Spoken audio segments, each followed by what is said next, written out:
At least I never talk about politics. You know, for Dan Mardayaw and Eskel Penumbra, both of you are really abnormal. Do not talk about politics. I mean, well, I never talk about politics in social media like Bam Hernando. Oh, Bam is non-political. He never posts about Bongbong Marcos in Facebook. He posts anyway, what is that? In Facebook, Philippine flag only, neutral only, non-political, if he's a pro Duterte, non-political. We have to be non-political. I say again, Eskel Penumbra, Dan Mardayaw, and the Marcos loyalist. Enough about politics. At least I chat with Jared Dino in Messenger. I talked to him that I said, I will never talk about politics. Even Eskel Penumbra, too much politics. At least look at Teacher Marbil's husband, John Archie Matthew Bernal. He never talks politics. Perhaps let's enough about politics. You know, this is really bullying.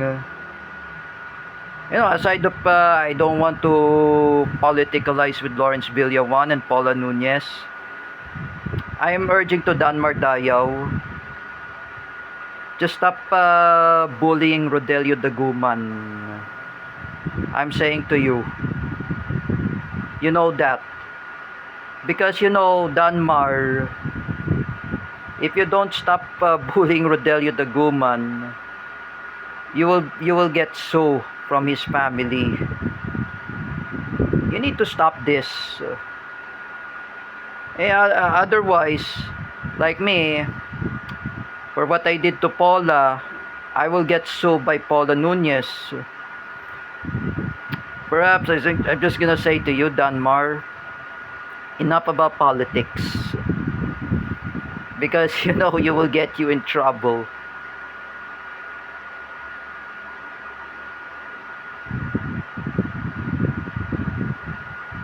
That's why. Like me, I never politicalize. Like, for example, you know, Nanay Ningning said to me, do not talk about politics. She said to me, Danmar, if you listen to your Fred Roylan, Marlang, even you, Eskel Penumbra, you should listen to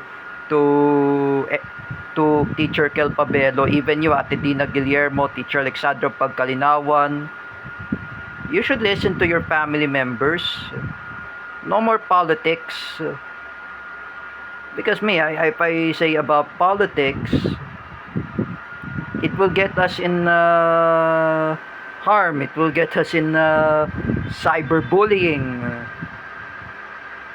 I call Dan Mardayaw abnormal and Eskel Penumbra abnormal, full of politics.